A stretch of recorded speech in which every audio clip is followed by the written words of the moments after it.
I don't see that. Okay, it started. Thank you. All right. Thank you all for joining us today. If we could go to the next slide, please. We could show you the agenda. We'll start off with roll call. David Chin, please announce your presence when I say your name. Keith Edgar. Here. Mark Fairchild.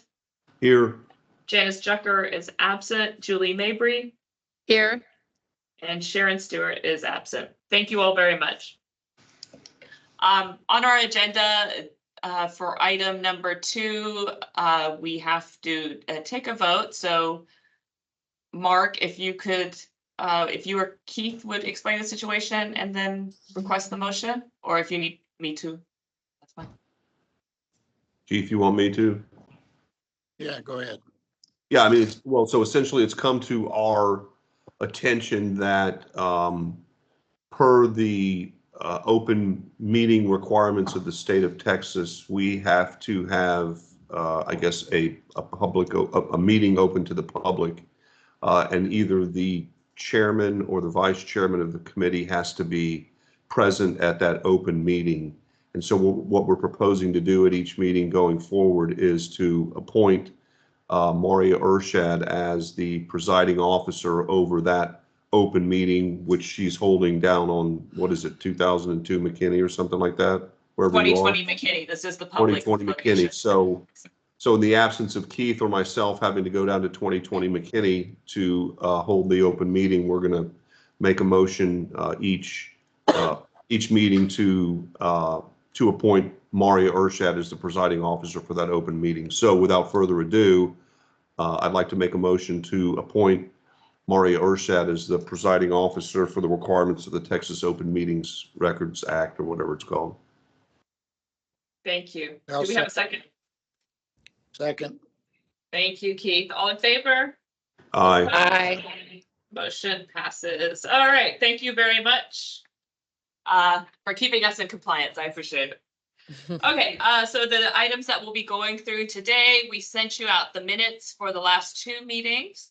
So we'll be asking for your approval on that. We'll take a vote. I'm going to discuss the WOW roundabout signage rehab. We'll give you our financials, the metered parking update, citation issuance, then we'll take public comment and the meeting will be adjourned. So let's go ahead and move on to the next slide. Do I have a motion to approve the minutes for February 13th, 2024 and April 9th, 2024? So moved. Second? Second. Aye. Thank you, Keith. All in favor? Aye. Opposed? Aye. Motion passes. Thank you. All right. Okay. Moving on, we can go to the next slide. So where are we on the 2 signs? So the vendor has until, I believe it was May 17th to get this out there. That was 90 days of the purchase order. They are behind by a week. So we expect that they will have the signs installed they should get the signs by Monday. So that's a week from yesterday, next Monday, and they should install it that day. We approved the proofs a couple of weeks ago. It's just been in the queue for, I don't want to call it printing, but however these signs are made on the concrete, it's been in the queue and we are still waiting our turn in the queue. So we expect to see these signs on Monday. We approved the proofs. The fonts look good. The green coloring that's in the engraving looks good. It looked like the original sign. So we will send you pictures next week once we get some once we get closer to the final, but that project looks like it should be closed out pretty soon. We are also asking the vendor, in light of the delay, to power wash the other signs for us so that they all look the same, because these ones will be brand new and then we'll have 2 that have been out there for some time. So we want them to at least look the same color. So we will get those power washed at the same time once the other 2 are installed. Do y'all have any Maria, questions? Yes, Keith. I have a comment on that. Yes. Okay. I happened to power wash the the slate on my house, Uh-huh.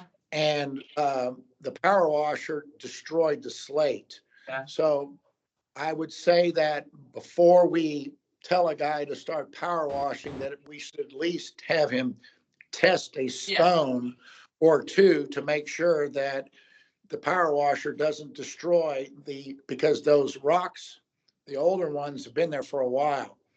So unless he's going to use a power washer that's not that powerful. I Yeah, learned the hard way. I had to replace some slate on my house because I thought I was smart enough to pressure wash it. And I found out the hard way that I shouldn't have done that. Good Well, point.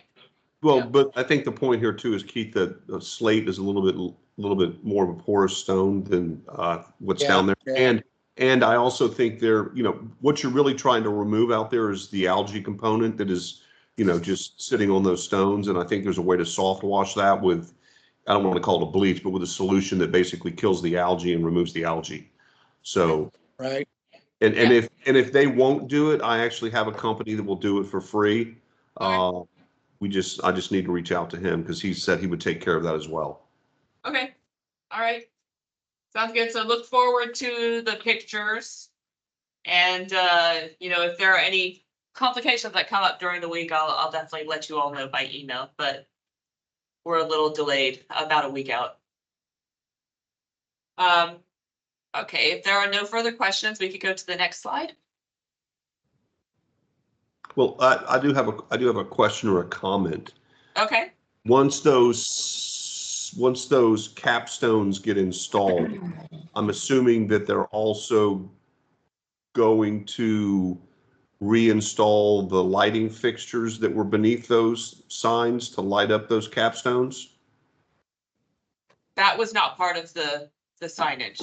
Okay. That was So not, then- we'll have to look at that separately. So then we'll need to start looking at that separately, because then that is going to take into account and address the issue that we have Right. with the potential voltage drop as that electricity runs around that traffic circle, not being able to illuminate the southern light sculpture like it does the northern light sculpture. That is correct. The plan was to tackle all that at once after the signs are done. Right, okay. I just wanted to make note of that. Yeah. So, thank you. Okay. We could go back to the next slide, which is our meter update.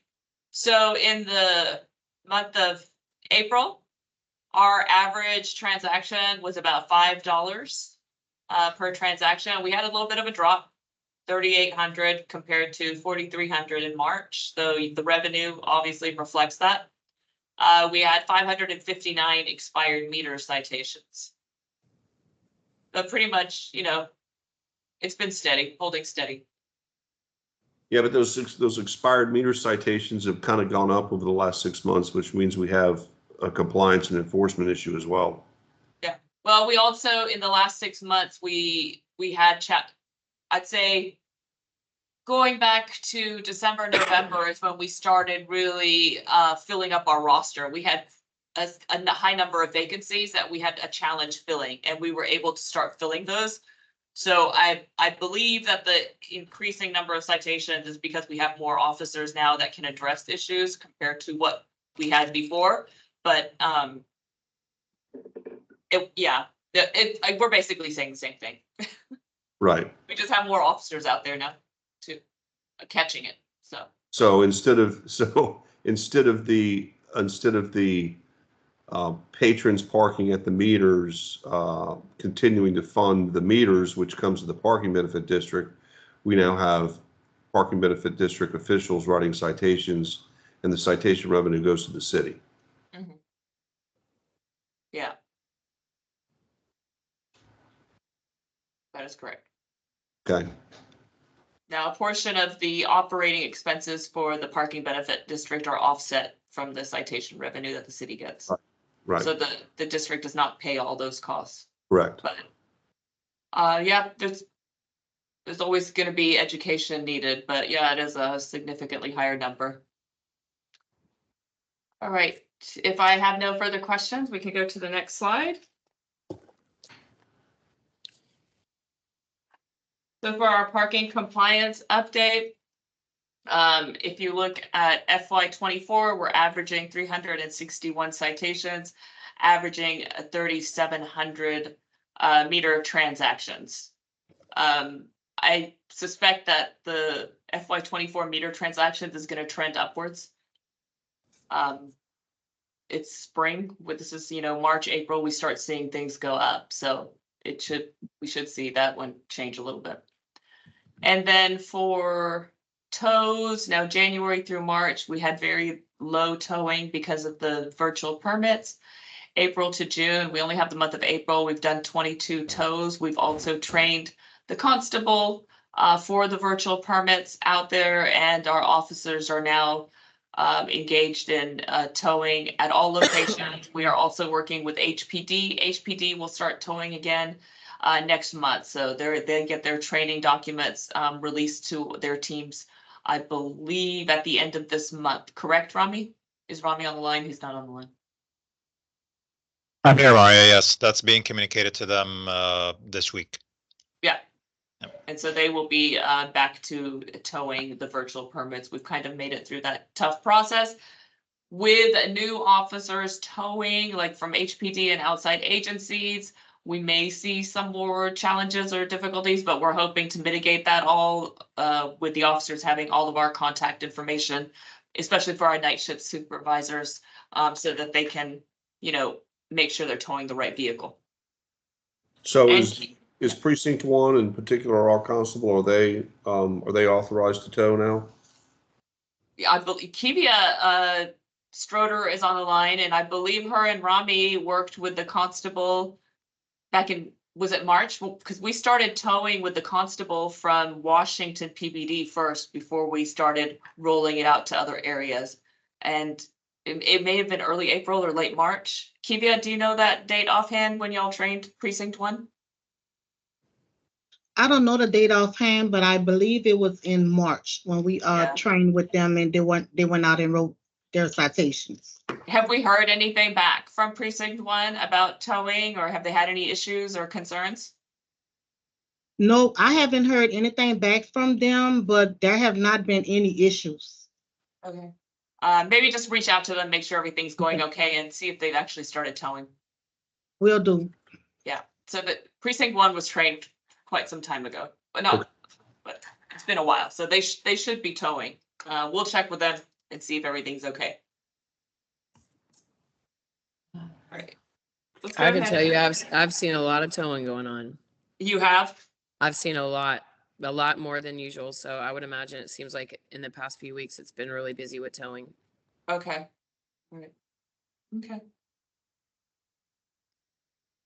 Okay, let's go on to the next slide where we'll give you the financial model.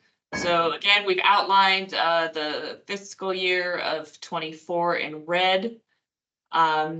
The important information is at the bottom, the last 3 lines where we see the revenue share. We're projecting that on June 30th, the Washington PBD would have earned $101,459 this fiscal year. That's netting out all expenses. And the 60% that goes to the PBD that would get transferred to the Washington PBD fund balance. So $101,459. Washington keeps looking good. Parking is strong there. If there are no questions, we can go on to the next slide. This is the PBD project list. So we have the closed projects listed at the top, and that money's already been spent out. If you go to the next gray line, you see open projects. So these are the projects that we voted on probably in the past 2 years, going back to 22, I guess. You have the HPD security overtime. You have the description of the project. The second column is the date it was approved. The third column is how much was approved by the committee to be spent. The fourth column is how much have we actually paid out? Like how many checks have we cut against this project? And then the next column is the date of that payment. And then the final column is what remains of that project. So in some projects, we haven't spent all the funding because it's goes out over time. So For HPD security overtime in January of last year, the committee approved an expenditure of $50,000. And we have spent about $20,000 and some odd number. So it's about a little bit over 20,000 in that time. And this includes Cinco de Mayo. So we just added Cinco de Mayo charges, which HPD sent us to this list. So for HPD security overtime, we have a remainder of about $29,259 left to spend. I did asked Sergeant Graham when they expected to need some assistance, and he said the next time they would like to be assisted by the PBD for overtime would be Halloween. So I don't have anything in between now and then. I know in the past we've talked about July 4th, but also July 4th, HPD has all hands on deck in the Washington area because of fireworks, so they don't have the overtime to spare at that point. So if anything comes up from Sergeant Graham, I'll let you know, but for now they're looking at the next draw for Halloween of this year. The flock cameras, we have paid all those out. And then the Washington Walk audit, we're following up with the team that was doing the Washington Walk audit. Y'all approved $2,500. Thus far, we've only spent $143 because we just took tablets based on our city contract and shared it with them with the idea that they would return those back to us once the project is done. So we're reaching out to see what the status is. The remainder balance of that is about $2,300, and we could put that back into the fund balance and close out this project if they're done with it. We're just not sure what the status is. And then finally, the WOW roundabout, we have approved about $10,000. We had a lighting team visit it where we had some cleanup done and some shorts that were looked at. And then we've got the monthly electric bill that comes for those 2 light sculptures that are there. The remainder of that is $8,294. So once the signs are done, then we'll look at an electrician and trying to figure out the spotlight signs and how to get voltage to the other 2 light sculptures. Finally, the WOW monument sign, y'all approved $35,000. It's still we haven't spent a dime there, but we anticipate it'll be about $13,000 and some change. So if you look at the bottom of the chart, we have your fund balance starting in FY23, which was $342,461. We've already spent $53,590. And we have encumbered $73,910. So encumbered are, you have a project balance, but we haven't had the opportunity to pay it out. The total fund balance that remains that you can allocate for projects is almost $215,000. We anticipate $101,000 that will be added to that fund balance. So effective, July 1st of this fiscal year, the next fiscal year will be FY25, but July 1st of 24, we anticipate seeing a $316,421 fund balance in the Washington PBD that can be applied to projects. Do I have any questions here? Do y'all have any? I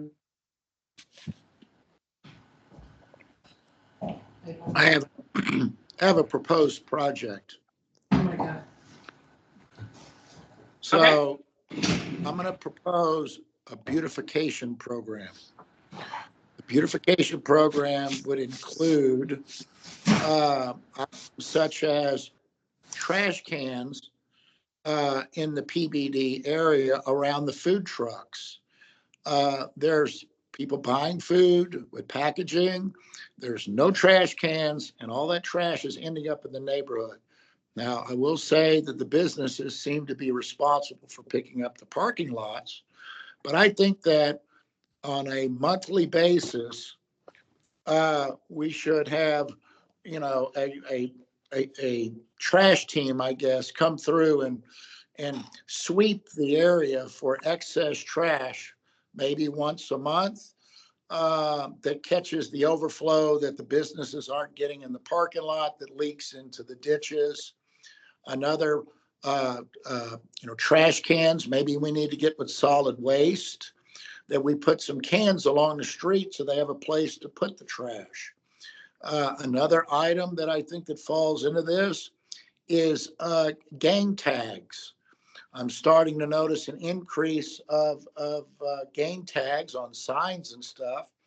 But I will also say that somebody has been responsible for removing them. I guess maybe it's a city department.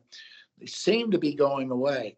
But I've noticed an increase in gang tagging, so that would fall into the beautification program. And I think that and as well as, certain ditches and stuff, would fall under landscaping maintenance, I guess.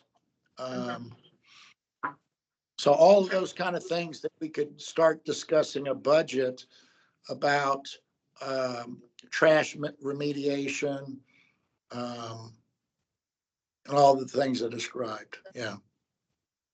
Okay, let us talk to some of the departments that would be, Well, let's take this a step further.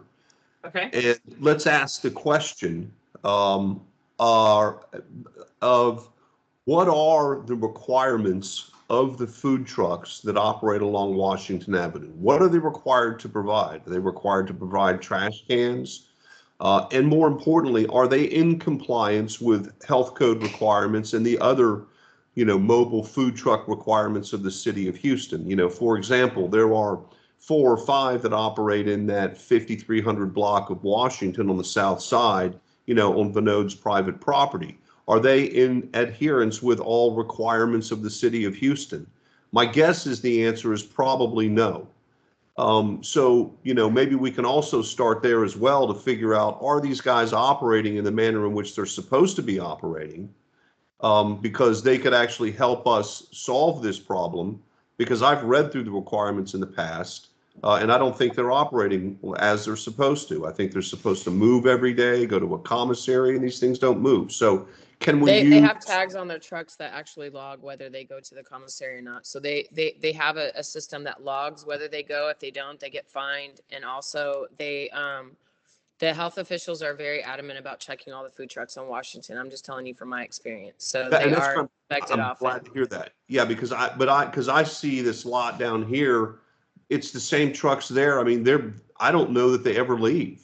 And so, and once again, I don't know the requirements. I've briefly looked over them, but anyway, I think that's part of what Keith's saying, though, is, I mean, they're a contributor to the problem. And if they just had trash on site, trash receptacles, it might keep it from ending up in the parking lots and then in the streets and in the ditches. They do have to have trash cans in order to pass the health, and that's part of their inspection, which the health inspectors are there a lot on Washington. And it's kind of like me with my bar, the same problem, like my customers throwing their trash out of their cars on the side of the streets and stuff. Like, obviously it's hard for us to manage. I do have a cleaning crew that does that once a week, but again, that's kind of hard to gauge, like, who the trash is coming from. It makes it a lot harder. And I think the solution, it sucks that we would have to pay for that. But I've even tried to find solutions around my bar. And I think what he's proposing is actually a good idea, just to kind of like, because the enforcing of the rules is definitely done by HPD and all the stuff that y'all talk about. Like, they're really good about managing these things, but it's just the drunk people that, unless the bar owners and food trucks, which they're not going to make the attempt to help. So I think that is an awesome proposal. I agree. Yeah. Okay. So based upon what Keith is proposing, Mari, how would we get our hands around, should this be, all of Washington Avenue, from Houston Avenue all the way down to the traffic circle? Should we attempt to identify the problem areas of Washington Avenue to target, in and around Julie's bar? I'm just saying, 2 blocks east or west, however that works, so that we can try to get an understanding of the cost to clean some of this stuff up.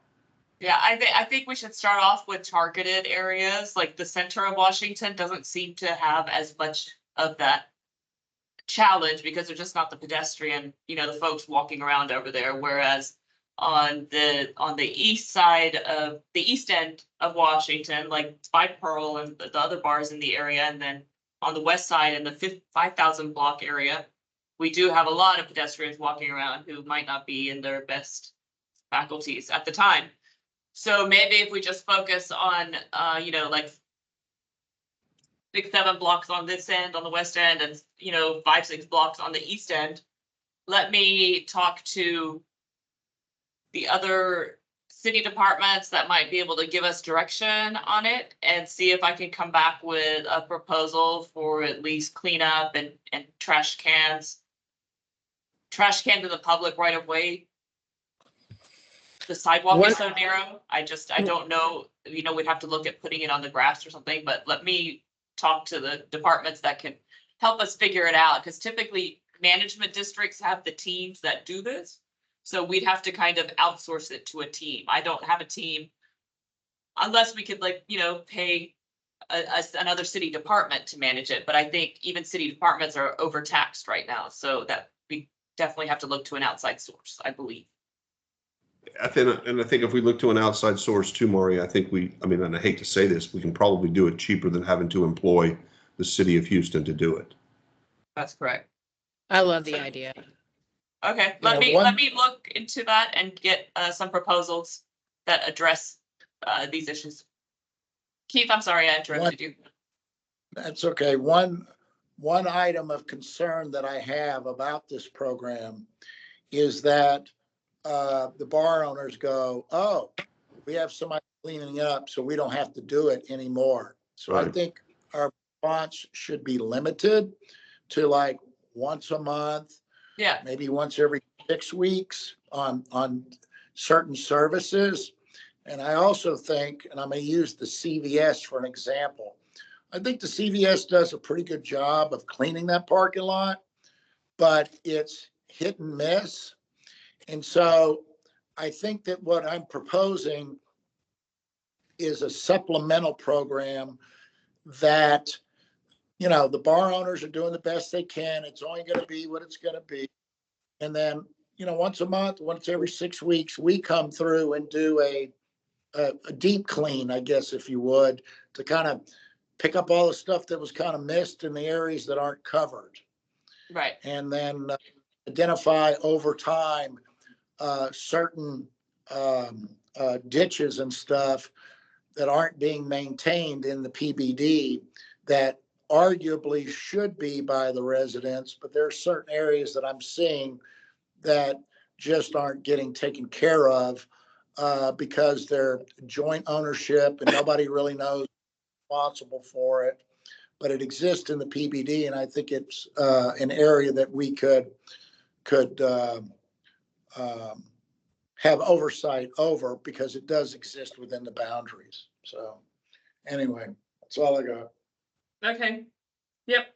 That sounds good. Let me reach out to some folks and see how we could get the ball rolling on a proposal that hopefully, y'all can maybe take a vote on later this summer. And I've got a question for Julie. Julie, is there a way for an independent, monitoring or FOIA requests of the health department's monitoring of these food trucks? Is there a way for somebody to independently look into, are they getting citations? Are they in compliance? Is there some way that we could look at that?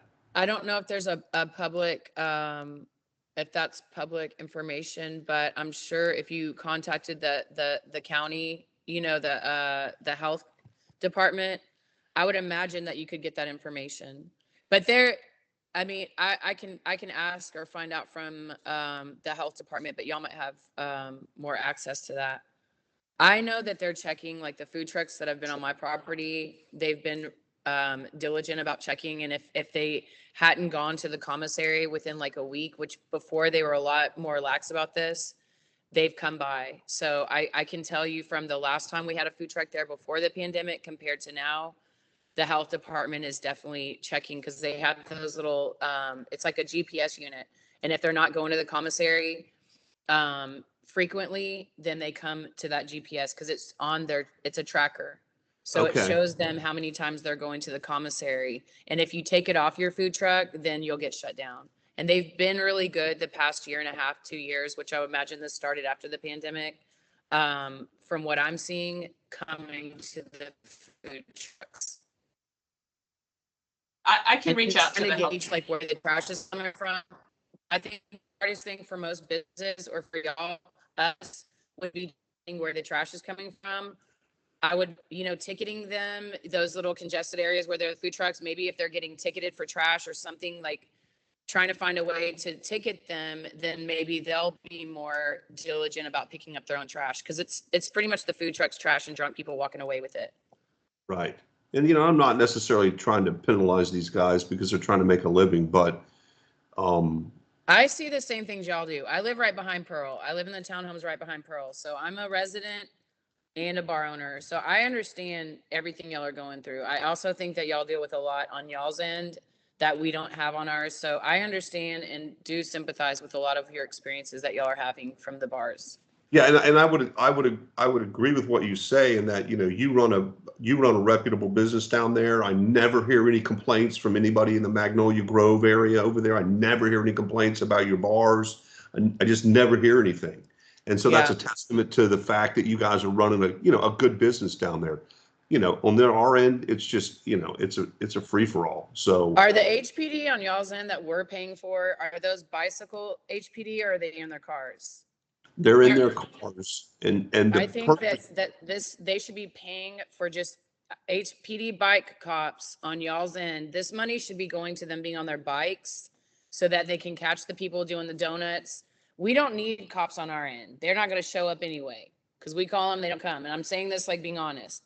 But on y'all's end, rather than being in their patrol cars, I feel like they should be on their bicycles with the money that y'all are paying them so that they're actually engaging with these people and the people see them that are doing the donuts. Like, I think the money needs to be put on y'all's end where all the chaos is. yeah, So well, that's my opinion. and that's generally where they're positioned. There's a number of there's a number of factors here, right? There's the extra duty job officers that are working, security for these establishments that refuse and look the other way as they do donuts. And there's a lot of things that are happening that that I'm being told by now the new Chief Satterwhite that he's going to be looking at things a little bit differently. So, but there's a number of complicated problems that exist. And yes, we've paid bicycle cops before. Our neighborhoods paid bicycle cops to police the streets. There's advantages and disadvantages to both. So Right. True. I will reach out to the health department. We've worked with them before, where we had food trucks and parking issues and, all kinds of other city issues that were, not in compliance. And so the team that gets put together from different departments to kind of manage that, we can reach out to the health department and see what's going on with the food trucks and make sure everyone's in compliance over there. If not, we can arrange for a task force to go out. And I'd like that because, as also the president of the Rice Military Civic Club, I get a lot of people that reach out to me all the time going, what's going on with these food trucks? I'm hearing a bunch of noise from these food trucks. After the bars close down, these food trucks are open till 4 o'clock in the morning. Well, technically they can't be open if they don't have access to a bathroom. If the bars close and they don't have access to a bathroom, technically they cannot be open. So there's a number of different things that are happening here. And I just try to understand, well, are they in compliance with the commissary rules? Are they in compliance with the health department? So I can turn around and say, okay, guys, here's the problems that we have, right? These are the things that they're doing well, and these are the things that they're not doing well, and let's focus on the things that they're not doing well and try to bring them into compliance. Okay, sounds good. And I just don't know how to go about doing that other than calling the health department and starting digging around. I'll do that and try and get some information for y'all. Give me a couple of weeks to get that. Yeah, that sounds good. All right. All right, we don't have a quorum anymore, so let's just go ahead and go to the next slide, which is public comments. I don't believe we have anyone signed up for comments. Is that correct? No? Okay, no public comments. So our next meeting is actually scheduled for June 11th. I will be at our National Parking Conference that day. I wanted to see if I could delay the meeting to the following week in June, if that is okay with you guys. And hopefully by that time, I might have some kind of an idea, but, or maybe even a proposal on the beautification plan that y'all talked about. And Marty, yes, we can't take action because we don't have a quorum. I don't know if you have to have a vote for that, but for the meeting, yeah, no, we just need to publicly announce it. okay. It just needs to be publicly announced 72 hours before the vote, before the meeting. So we should be good. We'll update that on your calendar. If there are no further questions, you go to the next slide. I think we're at the end of my presentation. Is there anything that anybody would like to add? I'm good. Did you ever, well, just a quick question. Did you ever hear back from that Bunker Hill mayor? No, but I did, Sergeant Dorton and I will be meeting over the next 2 weeks. So in June, we hope to give you some flock data. And I'm glad you talked to Chief Satterwhite because I copied him on my email to Sergeant Dorton asking for data. And we both said the exact same thing. So it worked. And he did say that there's some data. So I'm meeting with him the week of May 24th to review what kind of information they want to share and see what I can get for y'all. So he will be on the agenda at our June meeting. Yeah, and like I said, I was glad to hear that Satterwhite said that he's of the opinion that if we're paying for the cameras, we should be Yeah. getting some data regarding the performance of those cameras, and he's on our side. Yeah, yeah. And I think we're all on the same page now, so hopefully we'll have something next month. But Okay, sounds good. Thank you for that. All right, with that, thank you all for joining us today. We'll update your calendars for the, Julie, did you have something to say or are you just waving? Oh, no, I was waving. Thank you for joining us. David, thank you for joining us today. I appreciate your time. Y'all have a great week and we'll talk to you next month. I'll be in touch next Thank week you. with the signs. All right, y'all have Thank an you. awesome day. Thank Yep. you. Bye. Bye-bye. Bye.